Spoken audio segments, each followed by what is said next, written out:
Okay. I actually have a surprising number of people watching this right now, which is to say that there is more than 0 people watching this. Okay. Also, I have the wrong audio setup. Whoops. Sorry, folks.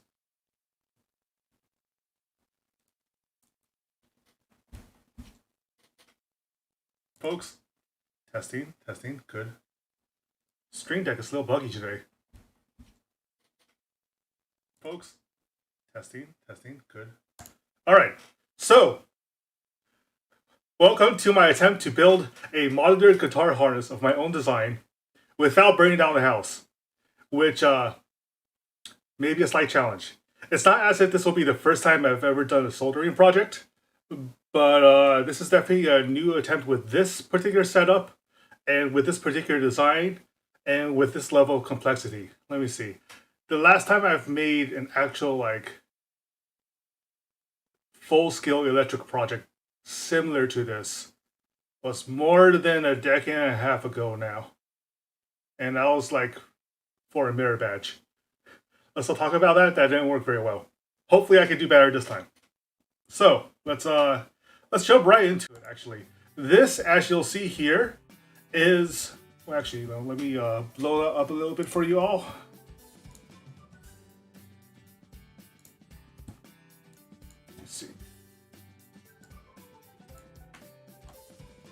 This is the wiring diagram for 2 humbucker, 1 single coil setup that I basically got off a guitar DIY website. What I want to focus on right now is basically this portion of it, which is a single volume knob, a single tone knob. I got a capacitor for that, and a 5-way switch that should theoretically allow me to access 3 humbuckers of any design, as well as using these Wago splice switches I picked up online. That, if I use this correctly, if my theory is correctly, all I would need to do is plug in different wire combinations to have what is effectively, here I'll show you guys what I mean, to have what is effectively a modular guitar system. Now, I'm not sure if this is actually going to work. This will definitely be the first time I'm doing this. Theoretically, this line, for instance, would go into the volume pot. Or no, not the volume pot, the switch rather. This section of the switch, pinned down here, this should go to a 1 single coil, and this line should theoretically go to a humbucker. And then if I want to switch this over from, say, a Stratocaster sound to a 2 single coil Telecaster sound, all I would need to do is replace one of these by flipping it open, pulling out the wires, swapping out the humbucker, and plugging it back in, right? Hopefully this is as easily said as done. I'm not sure if it will be. So this stream is going to happen in 2 parts. First, I'm going to sketch out what I think the electrical diagram is going to look like. It will be pretty close to what this is, but I also want to mark out the parts where the switches I just showed you will go, so as to not lose track of what goes where and accidentally solder out the wrong thing together. That would be highly unfortunate. The second part of the stream will be to actually do the soldering parts with the kit I got from a Chinese dealer, unfortunately, so I'm not sure about the quality. Yeah. Let me drag all this over. Ooh, that soldering iron is starting to get warm. Good.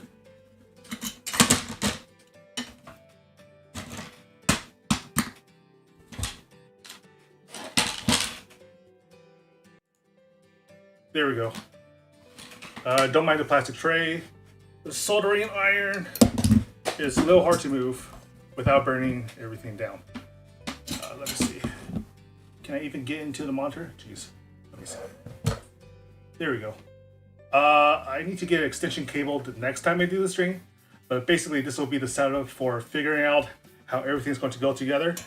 And next to me, underneath, is a whole box of components that I'll be using to actually put together the harness. Where did I put the weight? Here. the soldering station itself was disappointingly weak. I was expecting it to just, it's that little spring thing where you just like plug in the solder and leave it there as it warms up, right? But the base of it is like a thin sheet of aluminum. So I need to figure out a way to like drill in an extra weight there so it can actually stay in place. Because right now what I have is a Craftsman multi-tool sitting on top of it to keep the soldering from falling off my desk and burning down my room. If that happens, well, that's GG. All right, design set. This is the easy part, as easy as can get. All you need to do is, using the wiring diagram that professionals made, figure out how I want mine to look. And where did I put the? Here it is.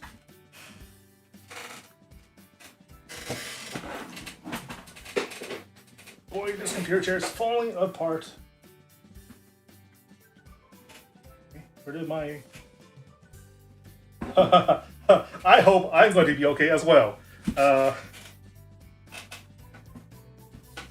Definitely when it comes to these things, there's at least 3 or 4 different ways I can see this going supremely wrong. And for a start, I just dropped my, nothing, oh, here it is. The pen. All right, where was I? Right, drawing out the actual diagram. All right. Pen tool, pen tool.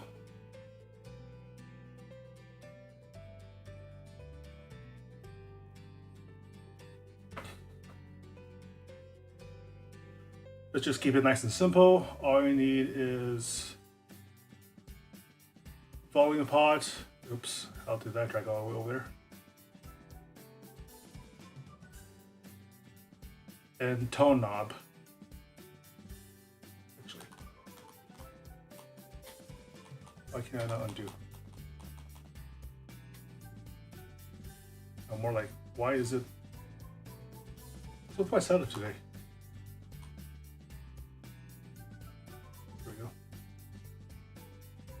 I'm bumping or pressing onto something that's causing everything to shift, which is not what I wanted to do. Yeah, let me see. Volume knob. Tone knob. Why is it... Am I pressing a button? Oh, maybe it's my... This is skin touch it. Okay. Each of these have 3 connect. What the heck is with this brush? All right, let's try something different. Yeah, whatever.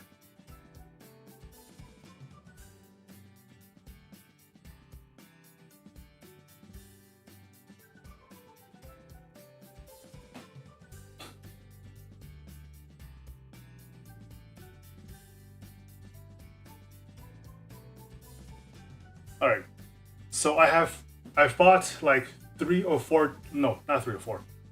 I got the, in guitar making, there are 2 different kinds of capacitors that are used in traditional guitar designs.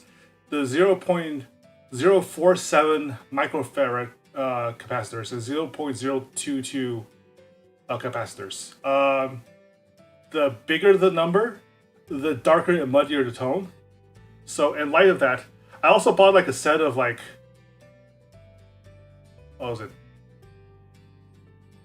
3 dozen different kinds of even like lighter weight capacitors that's supposed to give you a brighter tone and better overall control.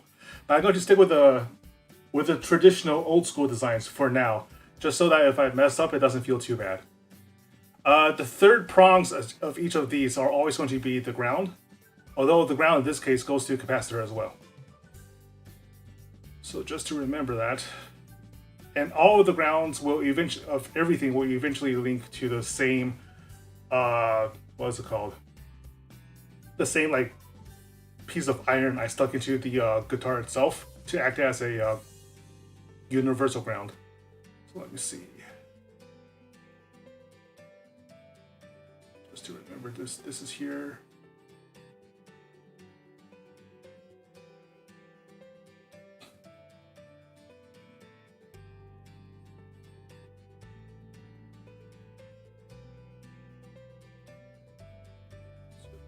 047.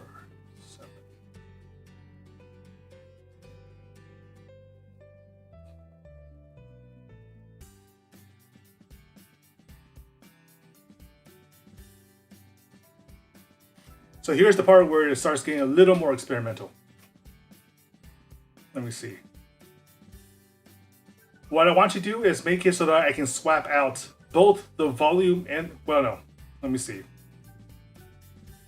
Well, further details. The type of potentiometer used for volume and tone also differs. Single coil tones, for example, single coil guitars, for example, the ones that only use like a single small thin block of sensors, tend to use 250K potentiometers. I think that's a resistance value. Whereas humbuckers, which are the big blocky ones that basically look like two single coils connected together, tend to use 500K, and that's mostly out of what is it? Basically, what sounds good for that particular combination of both pickups and tone and volume potentiometers. Supposedly, you get a brighter, janglier sound the less resistance there is, whereas like heavy metal, for instance, can use like 1 mega values for the potentiometers just to give something really dark and gritty, right? I don't need something that impressive yet, and also I haven't bought any, so I'm only going to be using 500 at most. But I've also had a bunch of pickup frames printed out by the local library, and only one of which is going to be a single coil. So for the volume, let me see, is that right? Yeah. Volume, I'll keep as I'll use one of the 250K pots. And for tone, I will use the 500s. So I can get maximum value out of the, especially for the hot rail design I'm planning to experiment with. But the reason why I want to make a modular guitar in the first place is so I can experiment with this. If I want to swap out all of them for single coils of various designs, then I don't want to use the 500K ones. I want to be able to take out this entire thing and toss it away, or just like stash it in my collection, and swap it out with a 250K one instead. And in order to do that, this line here needs to have a splice connector box instead, which I think shouldn't be that hard, because all it is a connection between the outermost prong on the 250K and the middle one for the 500K.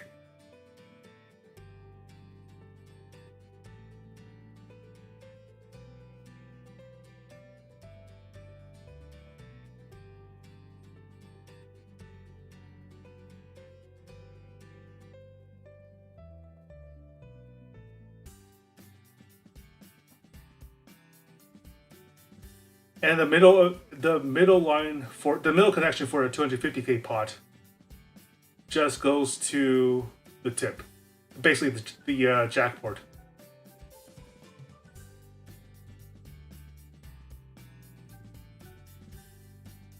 Sleeve of it goes into the ground.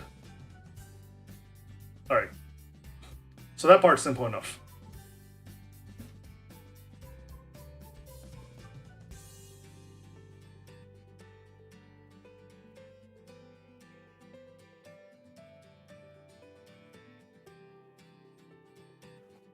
What's actually not so simple, though, is actually this connection point. Oh, well, these two. Let me see. If I want this to be removable as well, I want everything to be interchangeable, even possibly the jack, depending... Well, I don't think the jack would actually matter. The jack just stays there. It's just a perfect fixture. Although there are different kinds of jacks that may have different tonal values. I will have to experiment with that as well. But honestly, as long as this part is a switch,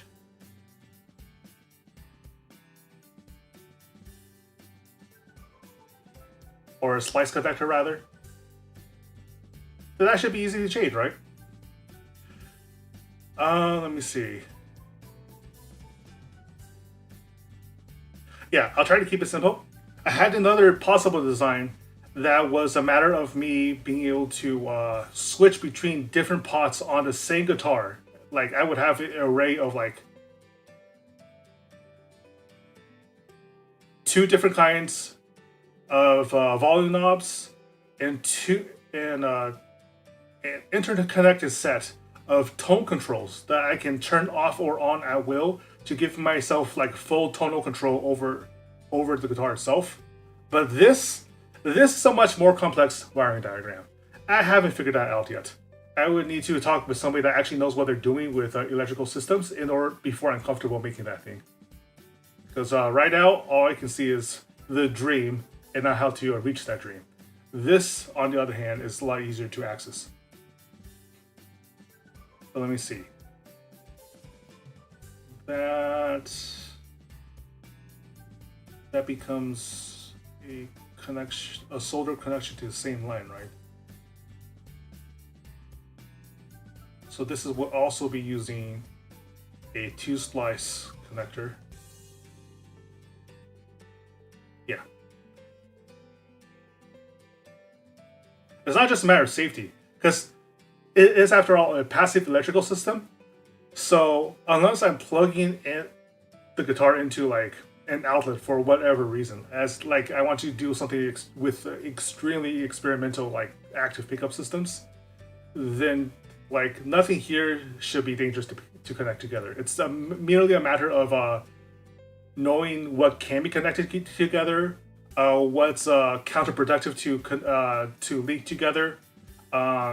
If I'm just going to make a muddied mess of the guitar signal, if I activate all 4 of these at once, all the tone controls, like there are a bunch of different types of guitar pickups, right? You have the single coils, you have the humbuckers, you also have the EMG active pickups, which you do actually feed power into in order to use. But those are powered by 9-volt batteries. So the most dangerous part is putting this together with the soldering iron, which any Boy Scout can do. It just, I might burn myself a little bit in the process, and maybe burn my desk a little bit.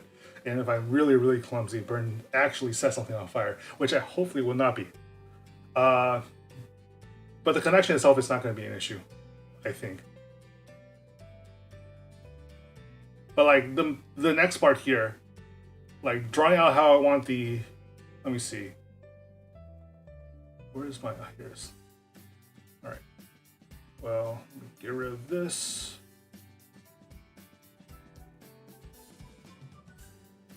So far we have 2 two-way switches, 2-way splicers here. If I'm looking at this right,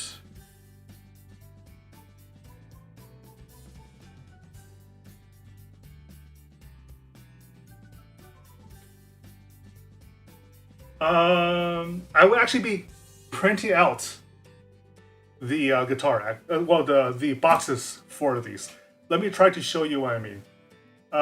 This, let me see, where's my keyboard?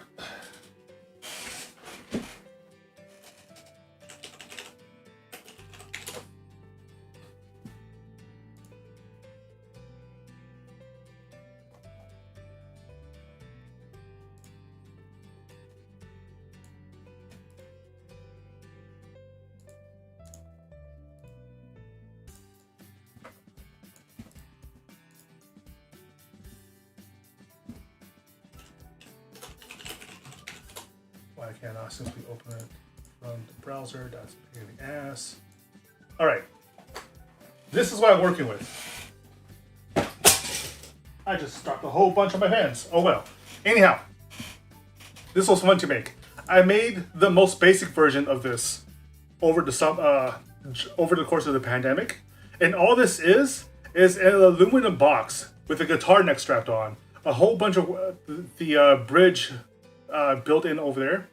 And both of these single coil pickups are actually along a single connection to the jack. So there's absolutely no control over this. But theoretically, all these plastic bits you see over here can be removed and swapped out.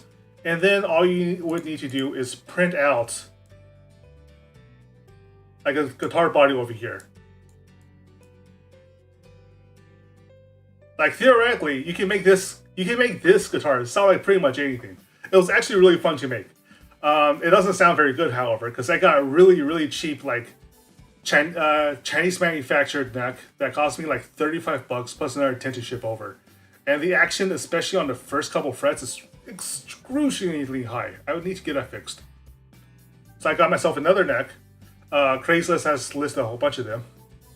I got a especially good Ibanez style, wizard style neck with a really low action and a much better bridge. So what I'm trying to do now is make a slightly bigger version of this. Let me try to,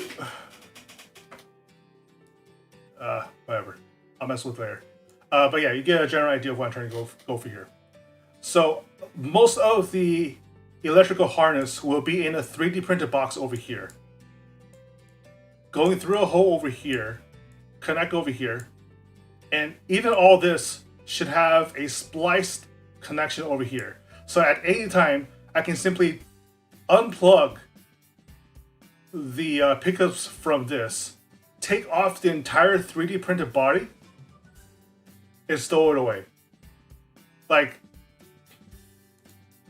my ideal here is that every single part of this guitar will be fully modular.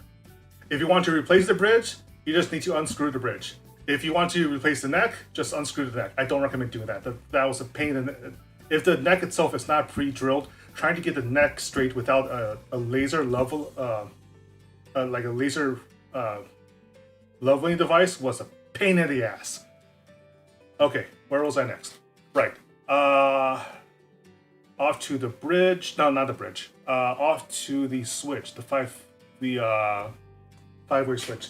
Let me try to find the one I bought to make sure I have the wiring right for this. Let me see those capacitors, tuner kit, jacks. Something just fell out. Switches, tuners. Oh, those are screws. Hold on.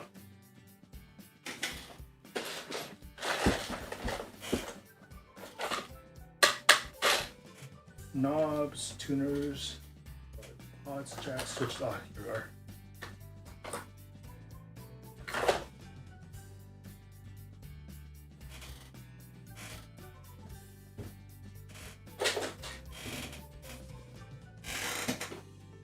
All right.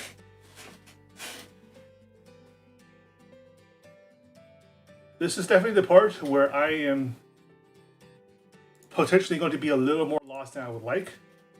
Because if you see here, let me see. This is the 5-way switch that I plan to solder together. But actually no, you can sort of see how it connects together on the back over here. Opposite of the way to go. There we go. And how the switch would basically toggle between each potential state. But if you notice carefully, this doesn't quite look like what I have on the diagram over here. Which means I might be in a slight bit of trouble.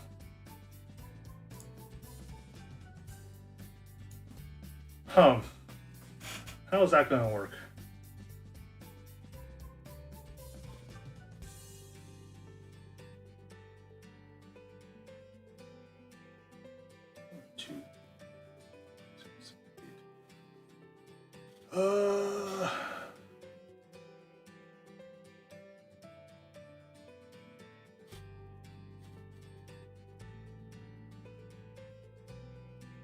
There are 2 ground states. Oh, interesting.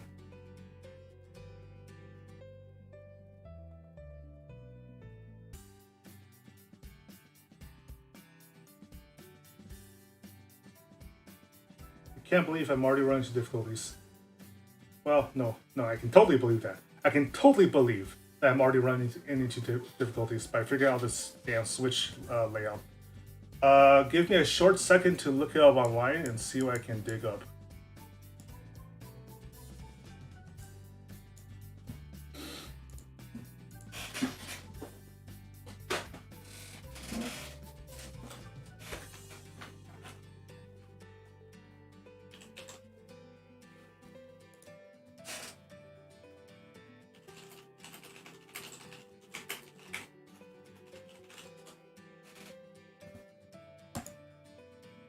me see.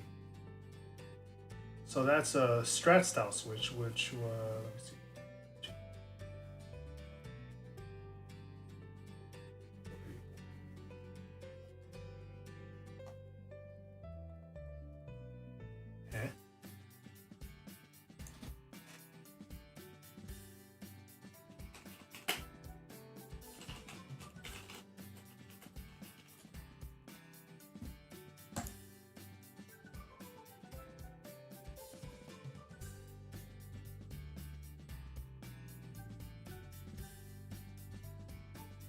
Oh, here we are. Perfect.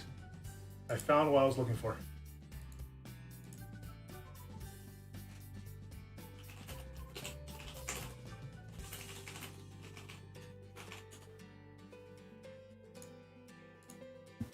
All right. This is what I'm working with. This is the Cache heavy-duty 5-way guitar pickup lever switch. And that should, in fact, be exactly what I'm using here.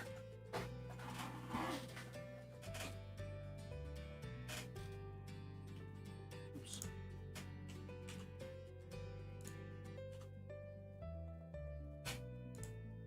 Let's shrink this a little bit.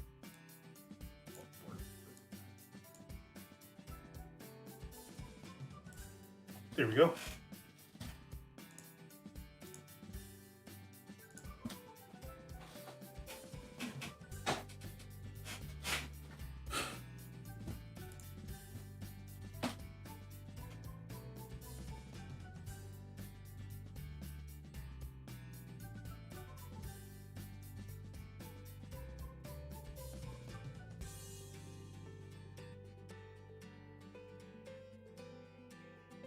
Oops, that was not what I was looking for.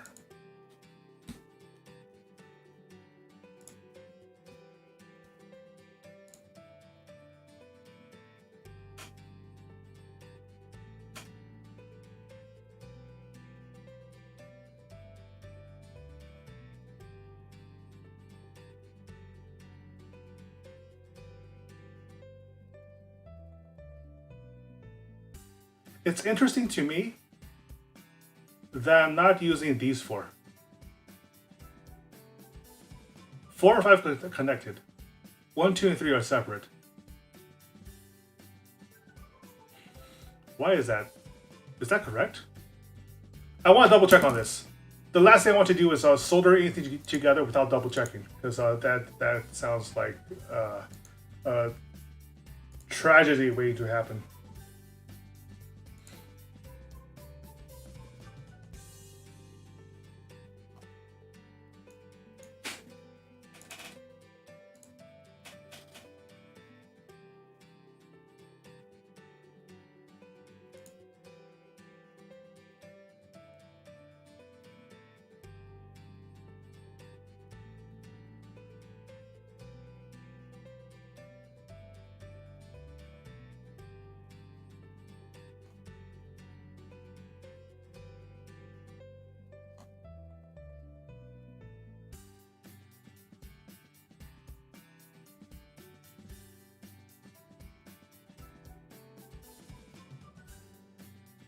Oh, that explains a lot.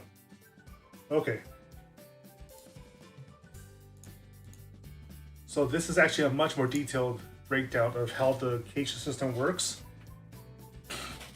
So I really just need to focus on, let me see.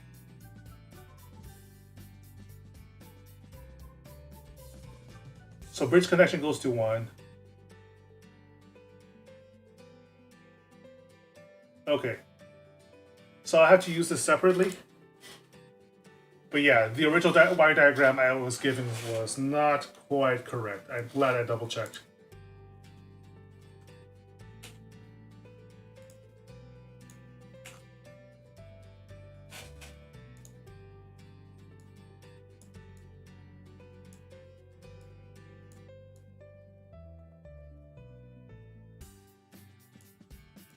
At least not quite fully explained.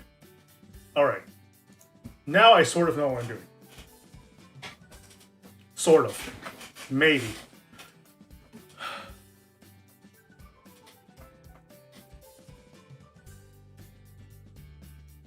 But yeah, in any instance, let's see.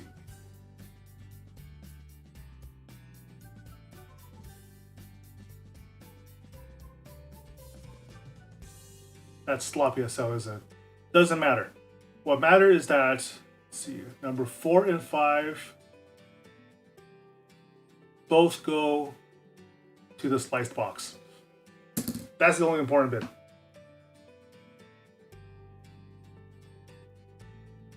I think.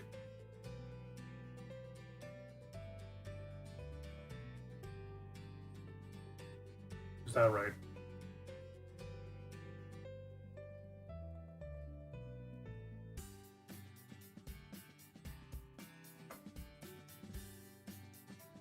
And that part's correct. What I'm failing to see is how to wire the pickups for the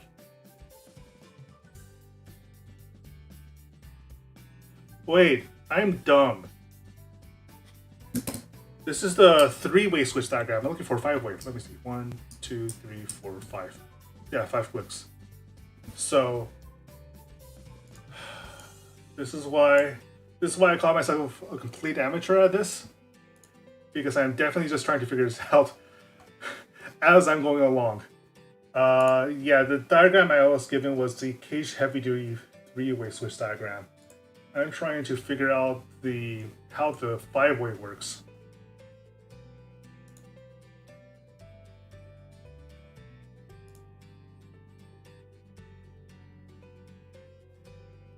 Where is...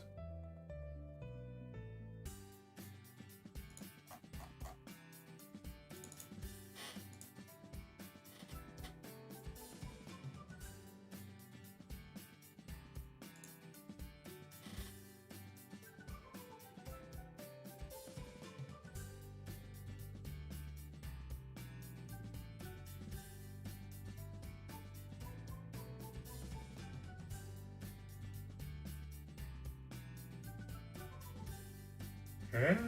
Is that right? Oh, here we are.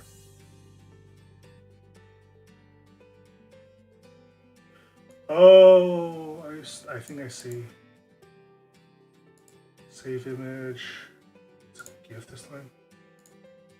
Show my folder. Drag this out. Unsupported file format. Shit. What the hell? Huh?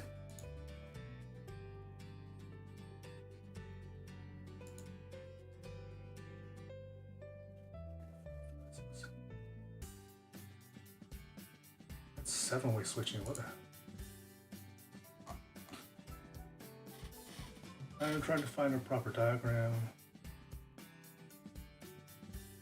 Okay, from what I see, connections 6, 7, and 8 would go to other volume pots or other control tone controls, which sort of makes sense. All right, let's assume that is the case. I will ignore the bottom 3 over here and just assume that you have to make a connection from the middle of the 5-way switch, number 4 in particular, to the volume control via a splice box. And that way you can also switch out the switch itself.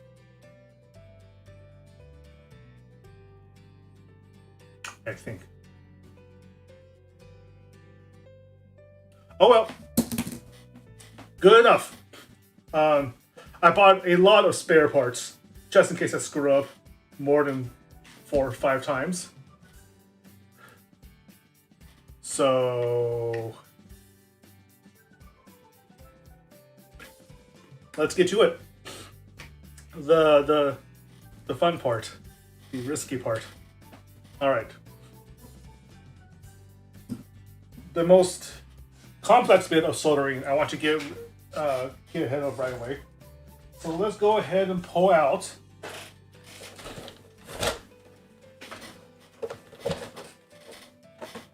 let's see which one is the okay, so this back portion is my 0.047s.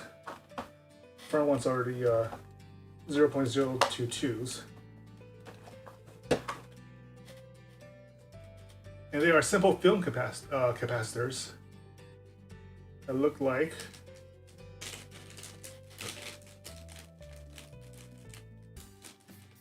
this.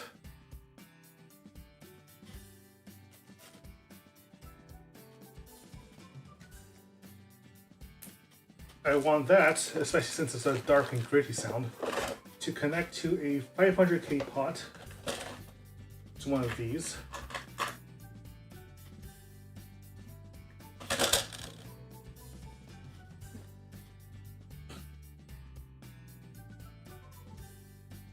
And a wire to the splice box. Where is my splicer thing? Here.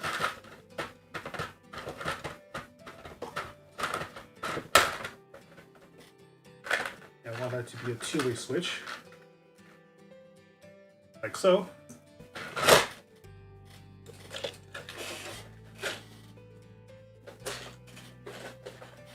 For this first part, where is my...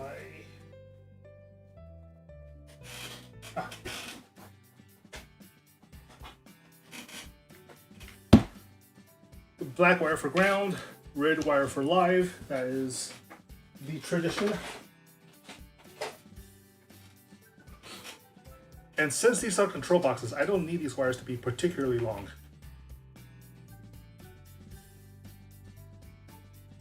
Although, of course, too long is always better than too short. But let's measure out, like, I want to say 3 inches worth as a way to get started. 3.5.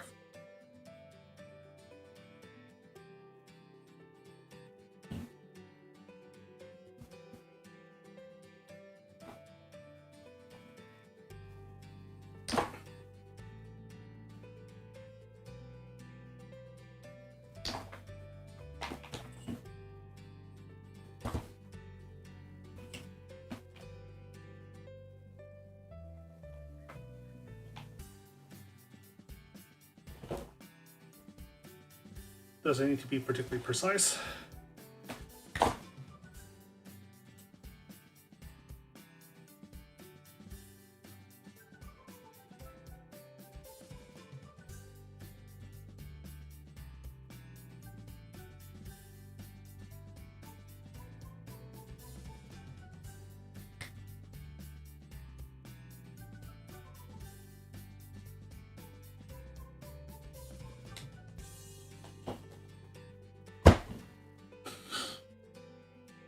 And then scrape off a little bit off the end so that we can solder this properly.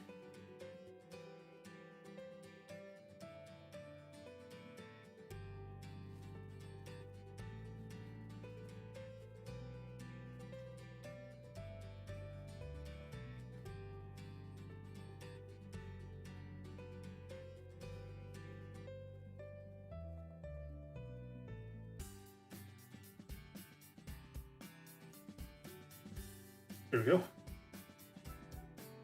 Little bits of exposed wire. I don't need to particularly plug this in yet. All right. Where's my tray?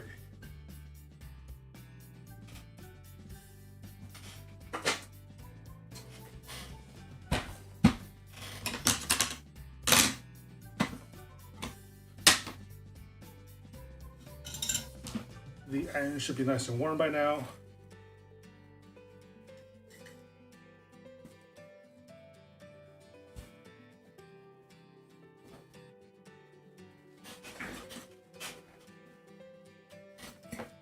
Burn myself a little bit on the holding coils.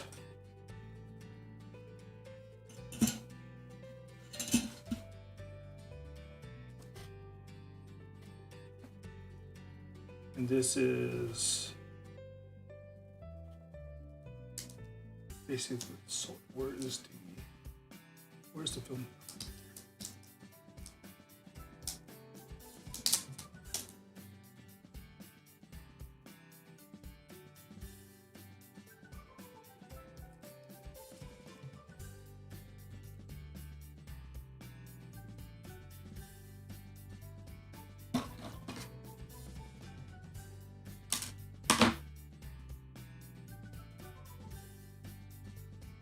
of decent length. All right. First part will be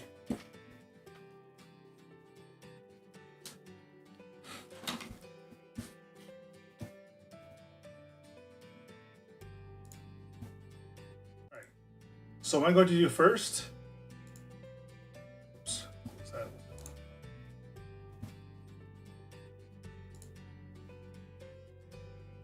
First part I want to focus on is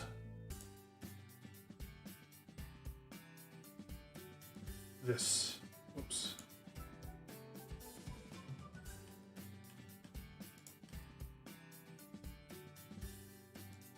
Capacitor to volume pot,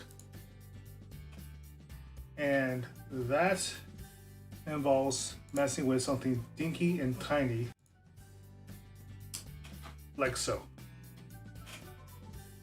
Let's see, what I basically need to do is connect one side of the capacitor here and the other side, well, let me see,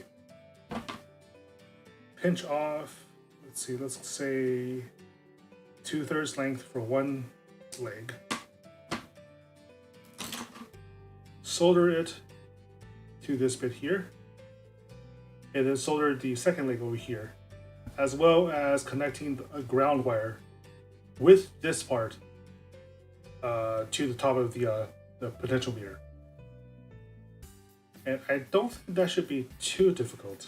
Let me see. Bend this just a tiny bit.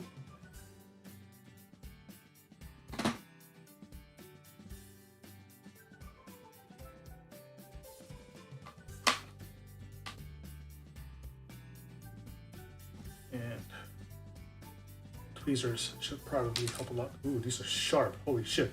Look at these things. These are deadly weapons. Would I recommend a DIY pedal kit? I don't know. That's even more complex than what I'm trying to do by a factor of 2. But it doesn't seem too challenging on its face. What I see is that a basic fuzz pedal, for instance, should be within my skill level as well. And pedals can also be made out of what is it called? Breadboard electronics, where it's literally just plug and play, and then you just have to find a way to house everything, including the switch. I will recommend buying DIY sets in general if you're interested in learning how to make your own, and also because they tend to be a lot cheaper than buying even like Chinese manufactured pedals. A lot of the reason why I'm making my own guitar harness is that I went online, saw the price for a Telecaster control plate from China, looked up the individual components, compared the price, and decided that, you know what? Even if I completely fuck this up, I save myself a lot of money doing it this way instead. Like, a lot of money. Call me a cheapskate, you would be correct. Alright. How am I going to... Yeah. I hate the fiddly part, because I am very much an awkward human being with awkward hands and awkward sense of control. But I think I just pinch it with... Oh yeah, that's perfect. Hell yeah, that works. Holding it together with the tweezers was in fact the correct thing to do. Alright. So all I need to do now is hope that when I apply the solder and the iron, that the heat is not too much and doesn't cause the capacitor to damage. I don't think it will. Let me see. Heat is set at 482 Fahrenheit, which it has been warming up for a long while. So all I need to do is theoretically just hold this to this and melt it.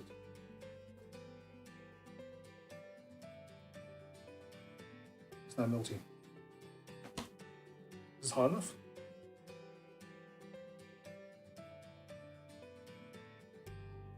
It's sizzling.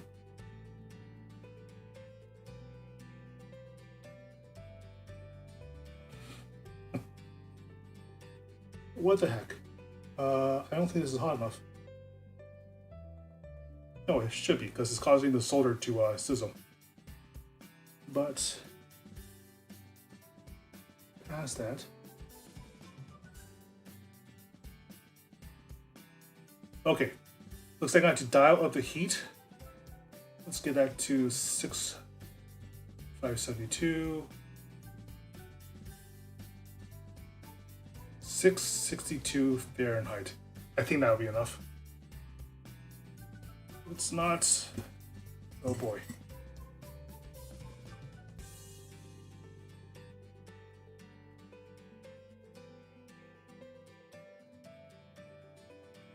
Okay, yeah, now the solder is melting. So hold it against the 10.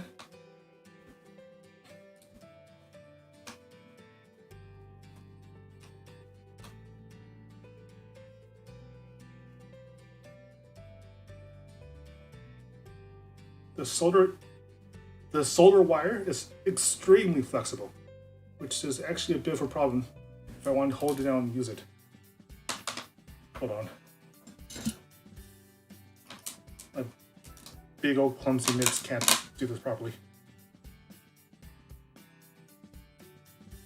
I can definitely feel that the capacitor has warmed up because of the soldering iron. So the challenge is to get it properly soldered on without causing component damage.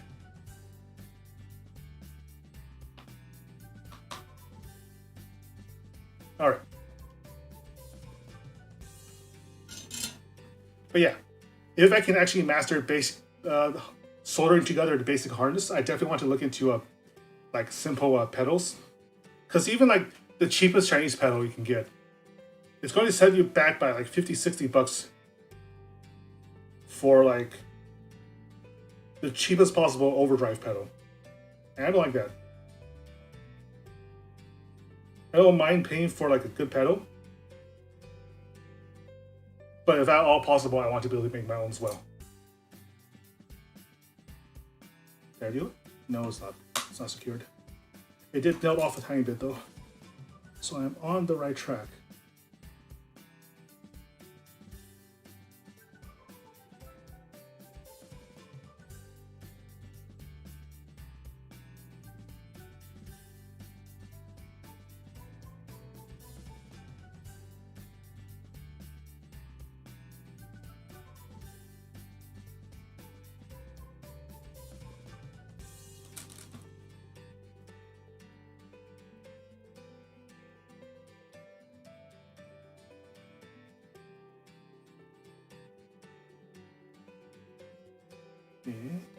Screw up. There's like a lump of solder where I don't want it to be. There we go.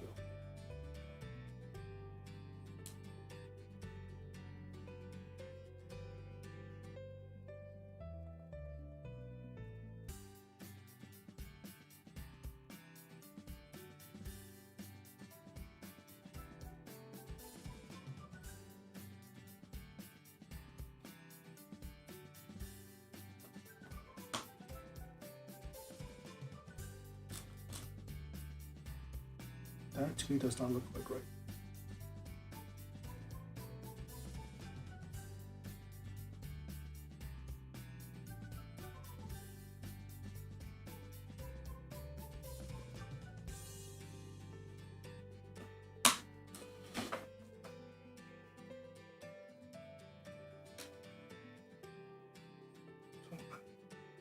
Stay there. Don't move.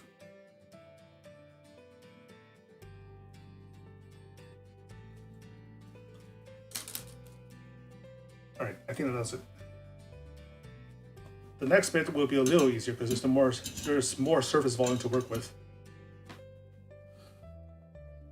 Just to take the second leg. Oh, see, yeah, that's not properly soldered. Ooh, hot. Shit, yeah. Let me see.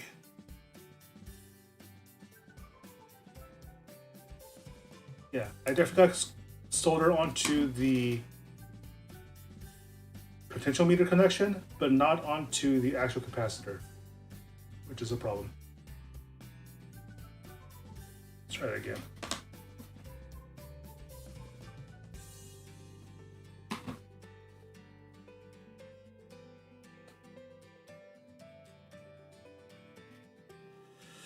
Yeah, this is the part where I was highly worried because my own clumsiness combined with the delicacy of these components is a bad mixture.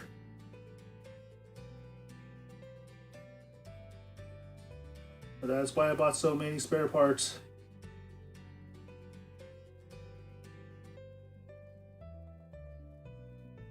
Ayo.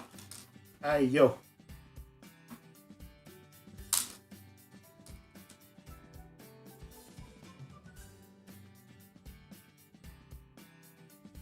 Okay. It's in the hole. Solder's dry on top.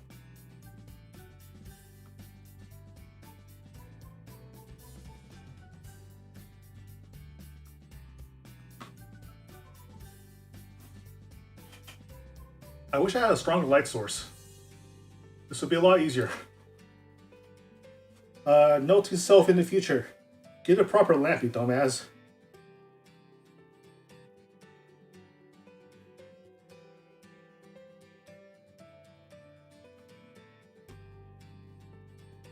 If anybody in the future sees this and is wincing at how badly I'm doing the DIY, be free to give me some constructive tips.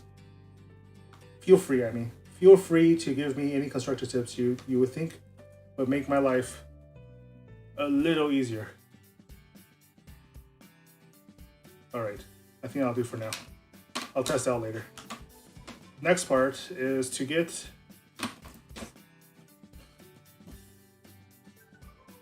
this leg soldered onto the capacitor top. And that should be easy enough. Because what was recommended is I just make a big old pool of it.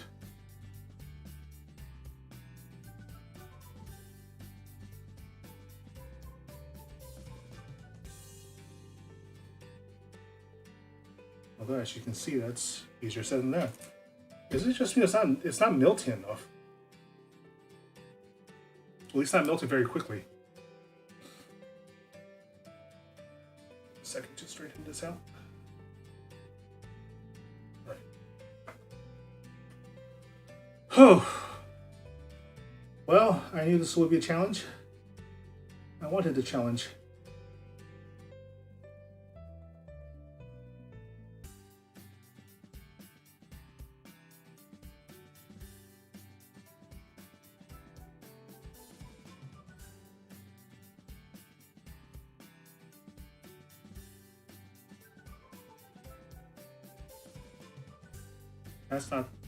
That's not working correctly, is it? Let me see.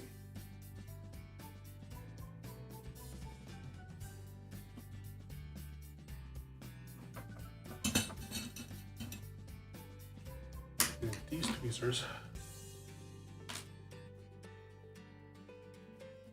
Oh no, actually it seems to be just fine.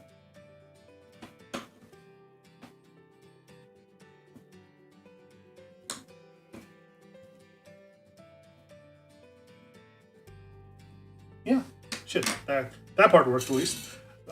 Driving the temperature all the way up to 752 Fahrenheit seems to make it melt a lot easier. And subsequently a lot easier to work with. Yeah. Here we go.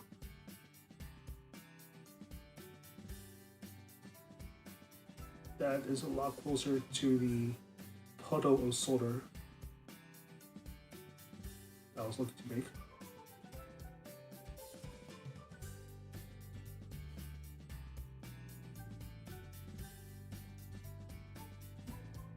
Oh, wait, no. Here we go.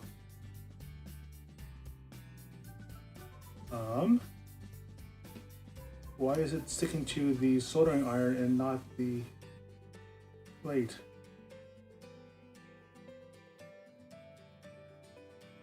Okay, I think that works.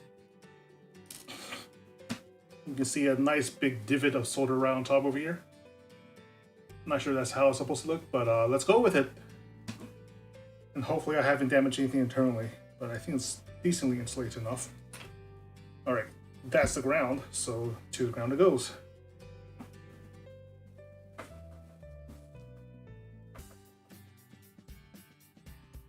And theoretically, all I need to do is put this on top and actually have it warm up.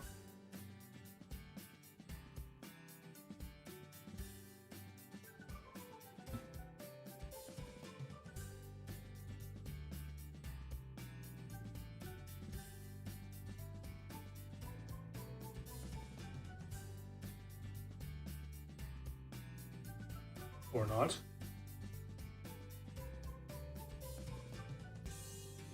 The whole reason to have a puddle of solder like that was theoretically that you can simply have the solder melt itself across the wire, connecting it right away. But it's not doing that. Rather, I'm definitely feeling the heat through the insulation. Let me see.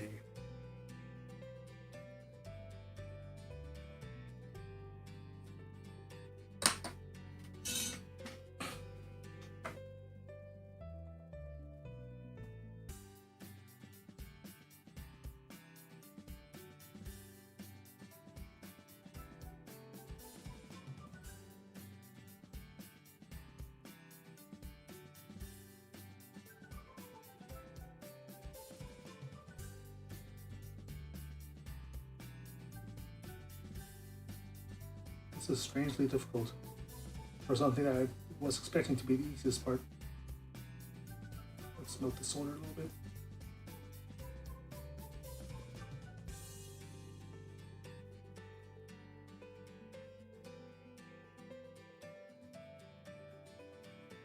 Come on. Come on, come on. Why are you being so... Why are you being difficult?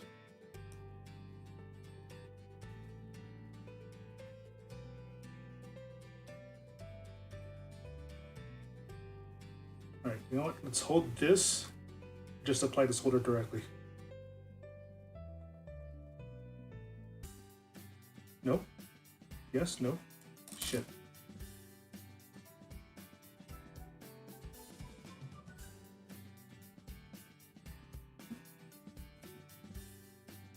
So good news is that solder got on the wire.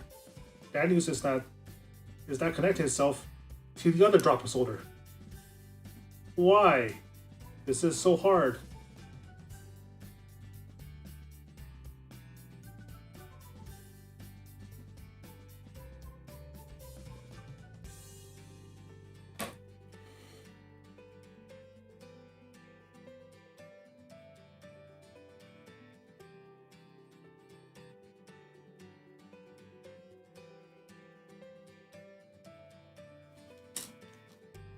I feel like I might be damaging something doing this. Ugh.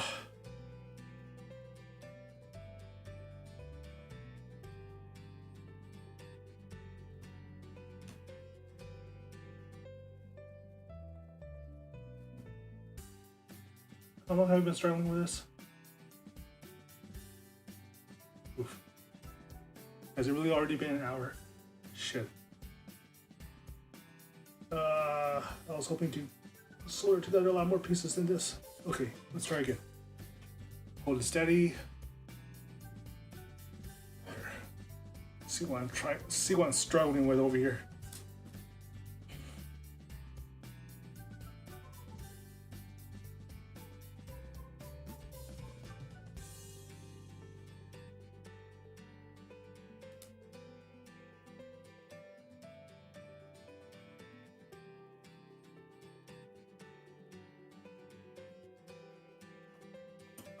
See?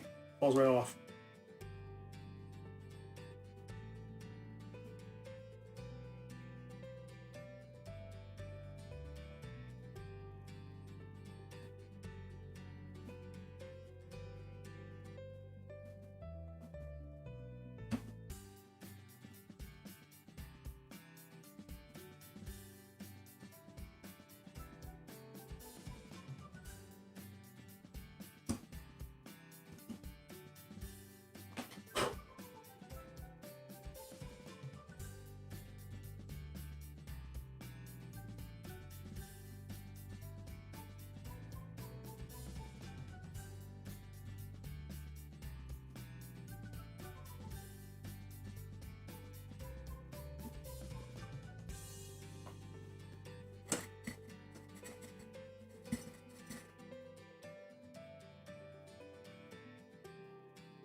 I think that does the trick.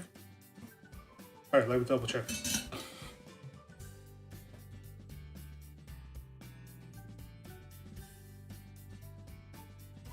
Hallelujah. Hallelujah. Oh, that works, I think. Obviously, I would need to connect everything before I'm completely sure. But the fact that the wire simply doesn't fall off is in itself a promising start.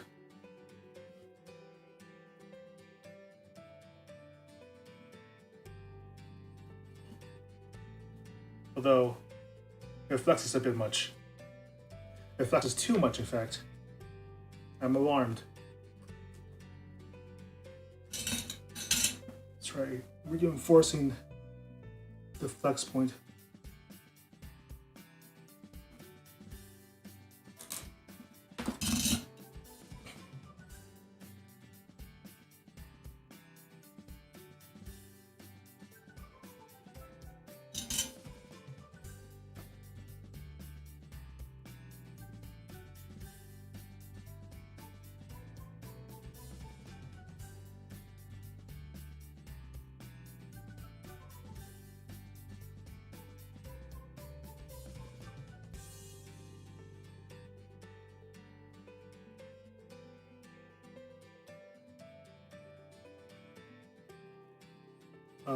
See, now it's moving around.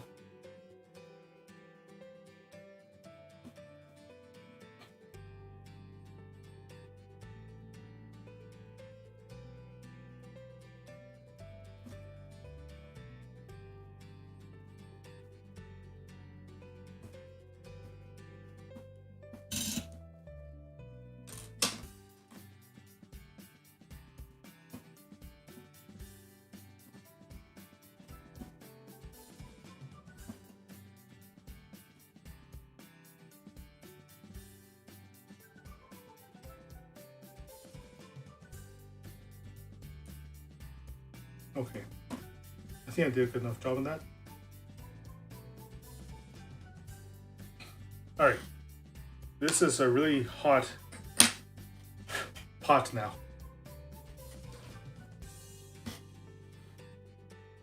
This is a 3-way switch, here's a 2-way.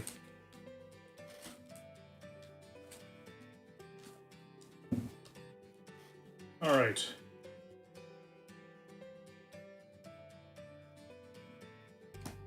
According to the wiring diagram,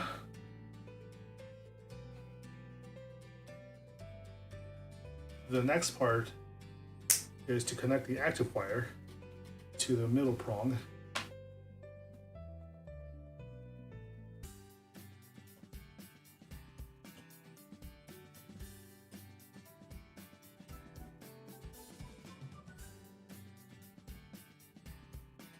And the active wire is red.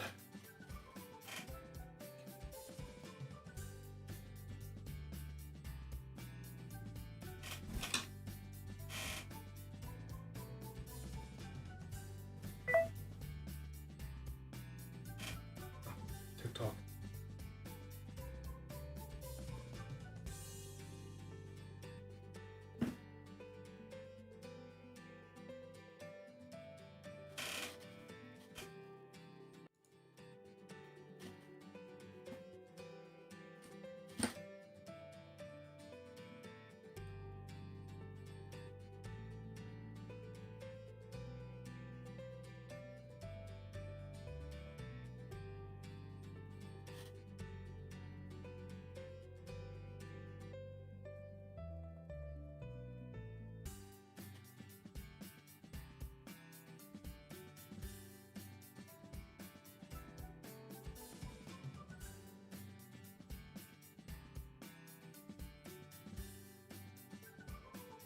Basically the same thing as threading a needle. The thread is made of copper.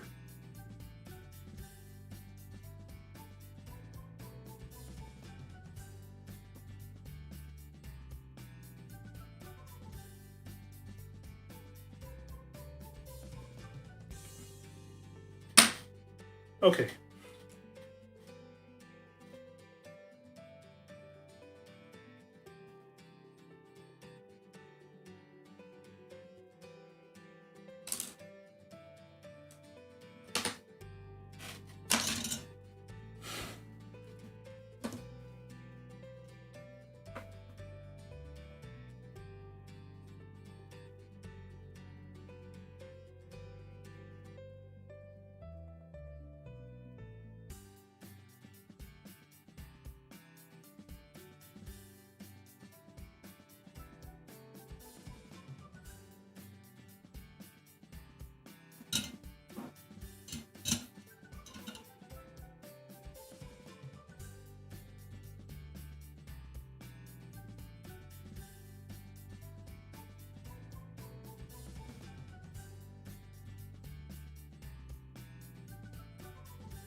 do y'all think? It's a nice big blob of solder right on top of it. Seems like it's a fairly stable connection. Alright, so this is the volume controls. Where's the, here it is. And I'll connect one part of it here.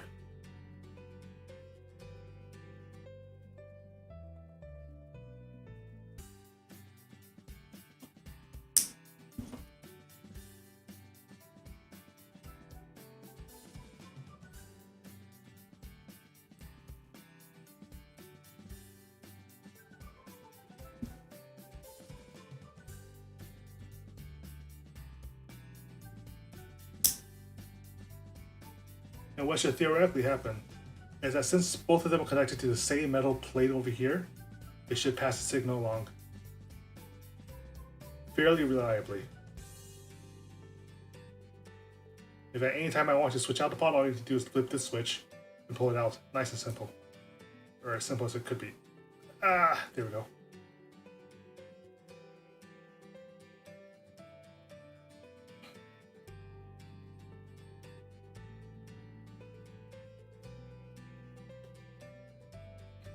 Of course, there is a chance that I might have gotten this wrong and overestimated how much signal that can be transferred through these splice switches, in which case I would have to go back to the drawing board. But so far so good. So far I have a tone control. Good. Now let's look at the 500K. Next part, volume.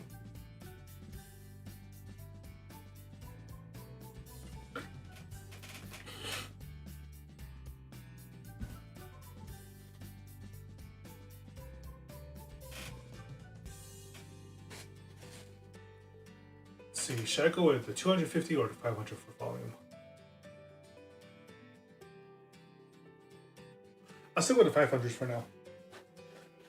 Just because they are the most general purpose.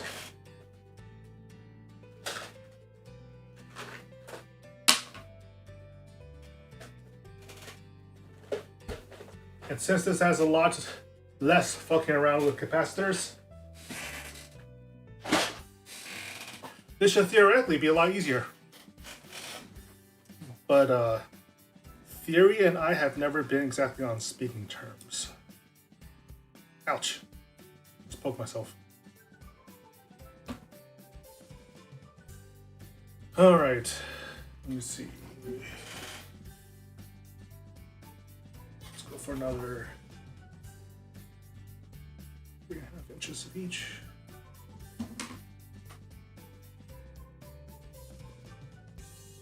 Or longer.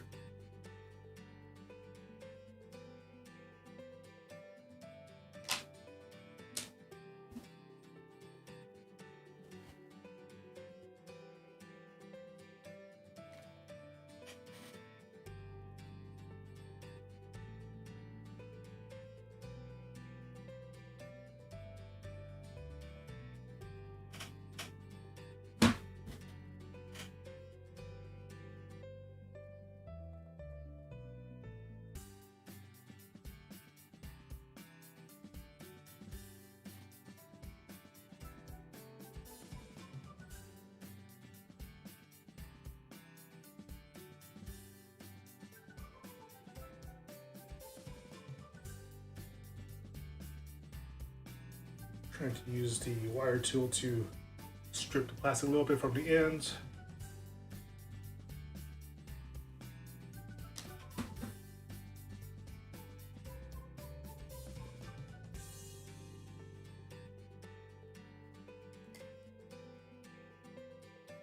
Honestly, making the body itself was significantly easier.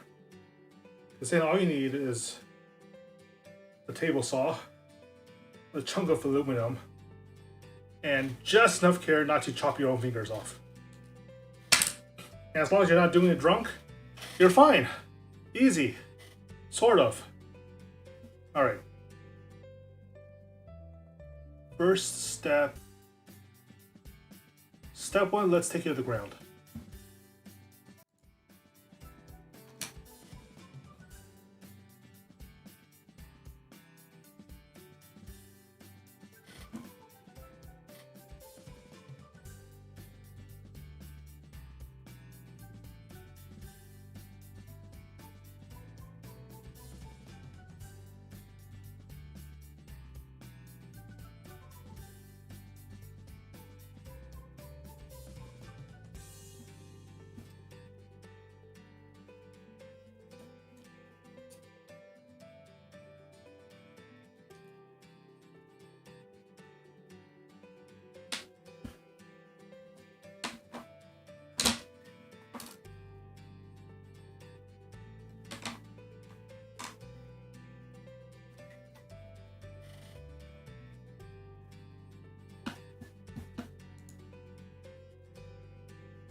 Hey, yo. It's so annoying. It's so small and finicky. My hands are not built for such things.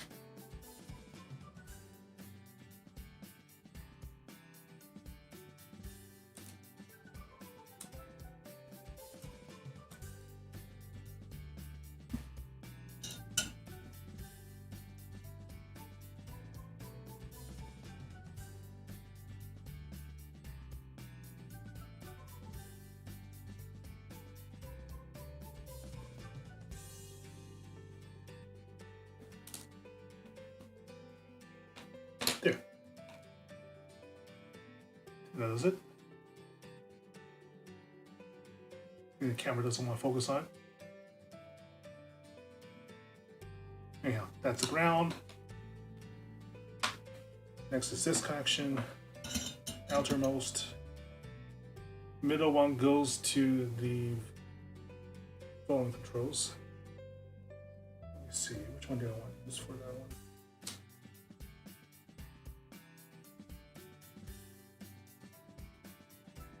Let's use blue.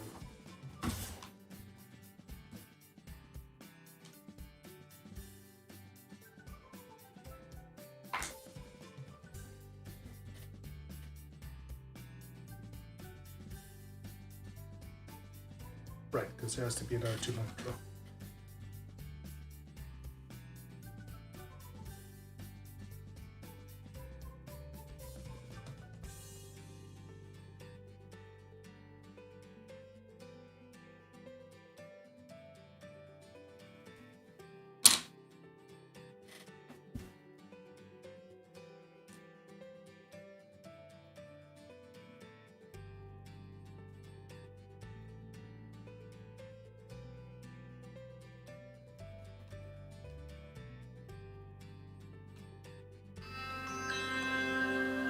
Hold on, I got a phone call.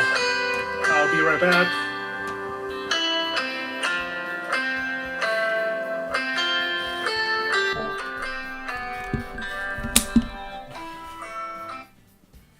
什么事？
Sorry about that, folks. Just got a call to ask if what I want for dinner.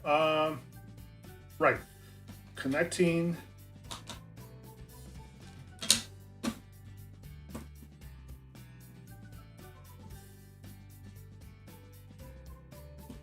This will be the connection to the jack.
That feels like a really stable connection already. Nice.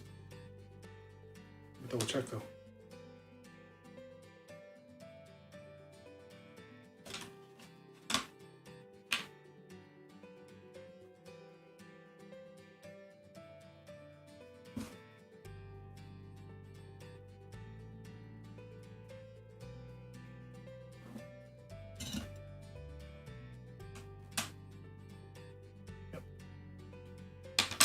That looks like it's completely done, sort of.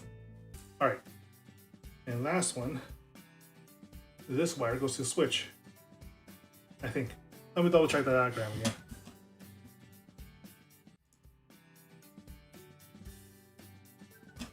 Yeah, no, this, you connect two wires over here. You connect one wire to the tone, and then the other wire to the switch. Is that right?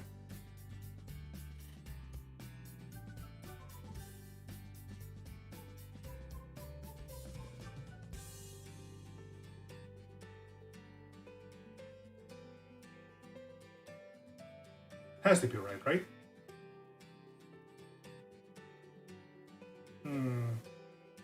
Let me see.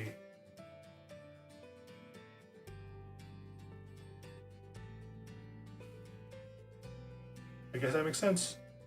All right, let's do it.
And there we have it. A stable seaming connection from volume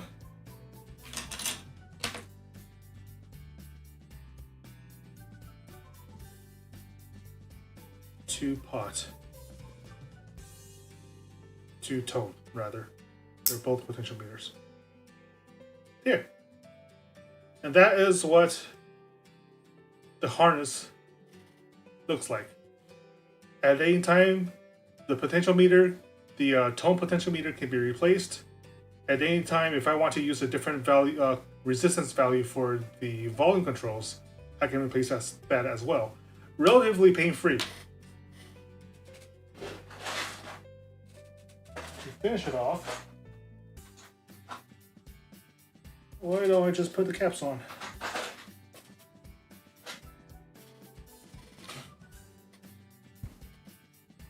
Now, I will need to get, let's see. Actually, I'm pretty sure they're in the, hold on. Ouch.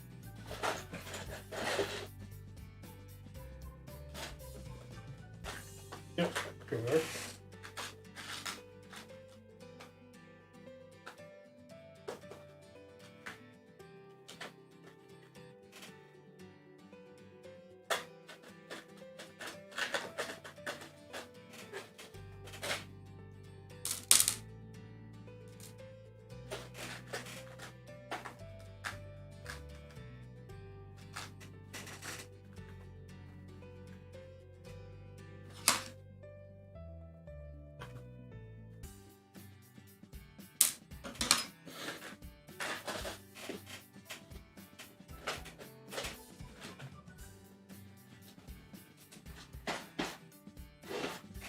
There we are. So, once I have the partial body of the guitar printed out, all I need to do is drill like an 8mm hole through it, put it on one end, put this over the body,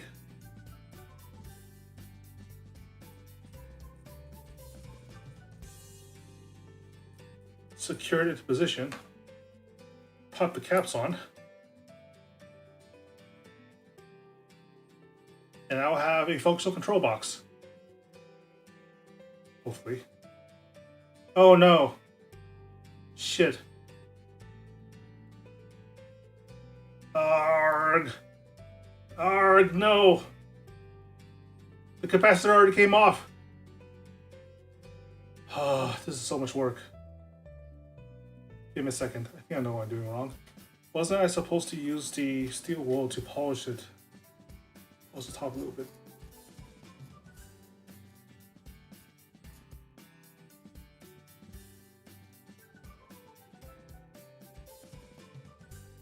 Alright, I gotta try connecting the capacitor again. Because it fell off.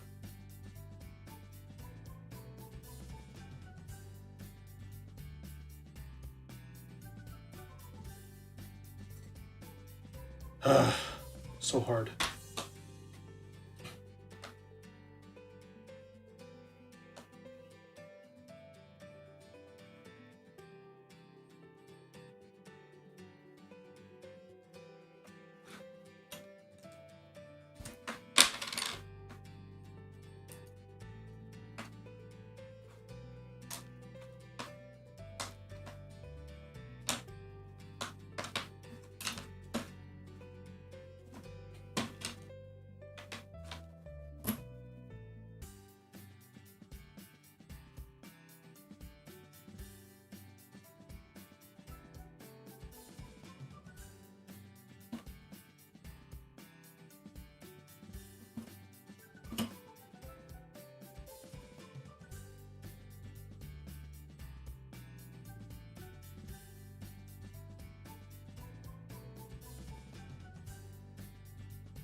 That's a much more secure. Now that I actually have a good feel of what I'm doing, that looks like a much more secure fast link between the pot and the capacitor. Like that's just a solid connection now. Thank God, right?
I was expecting the solder to simply stick on the cap of the potentiometer, but it's not that simple.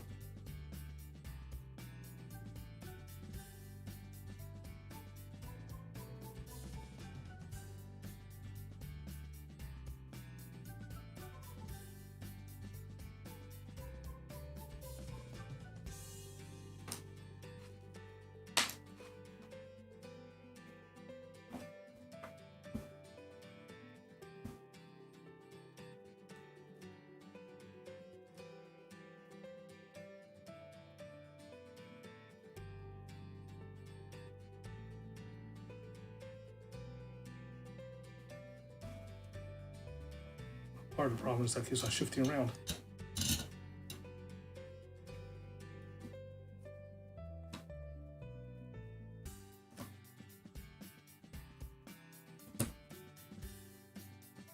Smoking.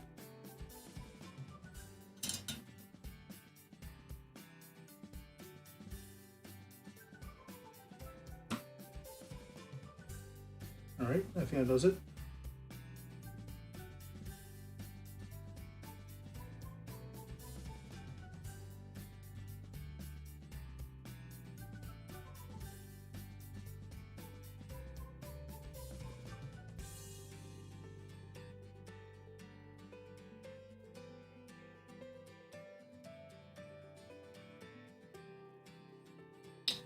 Still too loose.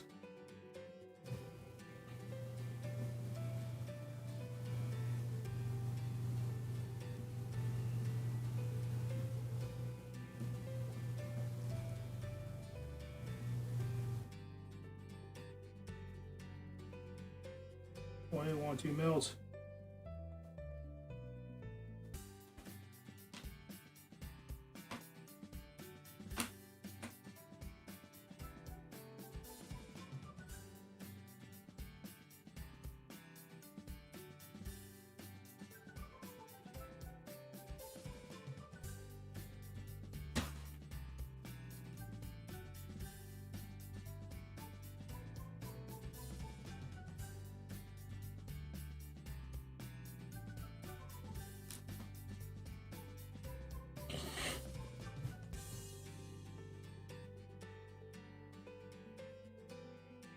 Okay, so face detection is a little odd when I'm looking down. This doesn't.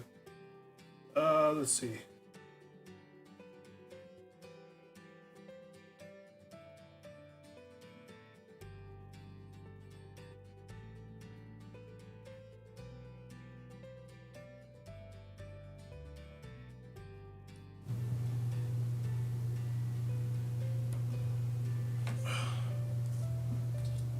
Yeesh.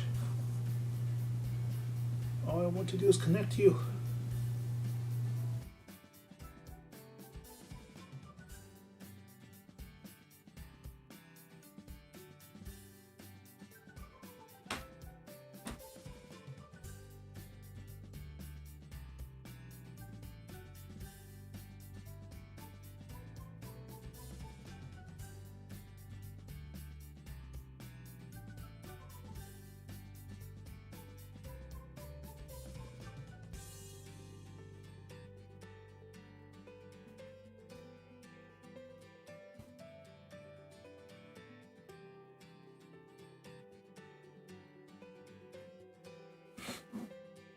Did I do it?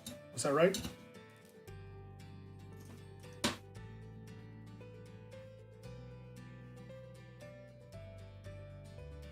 Big ugly mess. But if it works, it works. And I think that works. All right, ladies and gentlemen, after 2 frustrating hours, we may very well have the first part of an electric guitar harness.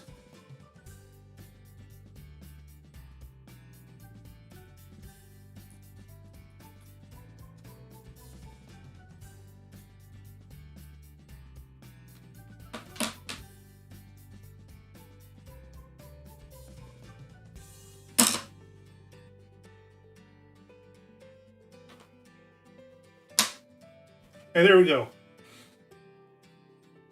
Volume, tone. And that ain't that just the ugliest soldering job you've ever seen.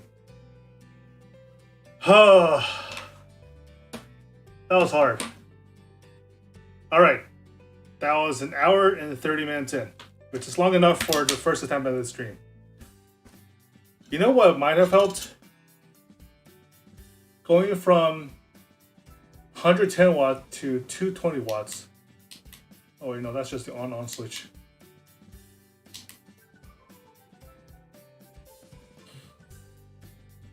No, that's just the range of the watts. Okay, so that's just the on-off switch I'm looking at here. I'll turn that off. All right. The next DIY video I'll probably be doing will be to demonstrate.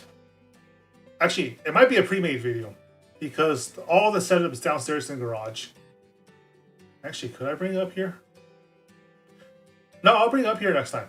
Okay, so the next DIY video will be to show how a guitar pickup is spun and connected, and then maybe like solder it together or set up the wires properly to have it connect it to the 5-way switch. And then from the 5-way switch to the volume and tone knobs we just made. And then hopefully by then I will have made and finalized a 3D printed body design, or at least maybe like a plywood cutout version to test out the general form and function of it.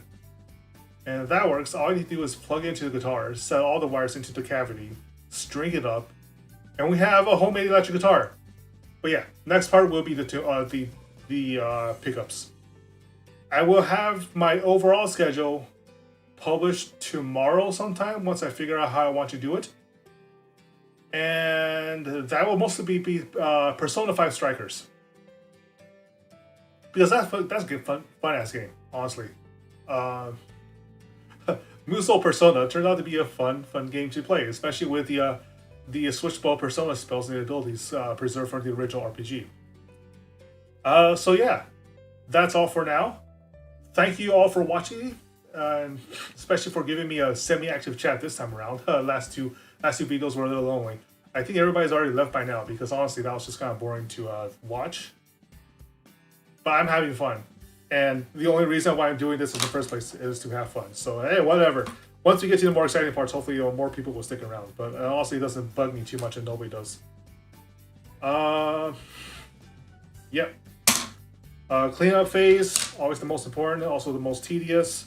Cap away the tweezers. Look how sharp these things are. I can stab a man's eyeballs out with these. Not that you should. And use the pump to pick up little bits of solder.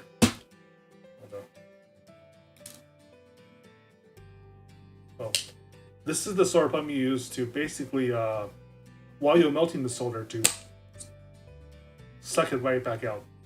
But let's not, no need for that right now. Yeah, that will be all. Thank you for watching me make a mess of this whole venture. All right, that'll be all for now.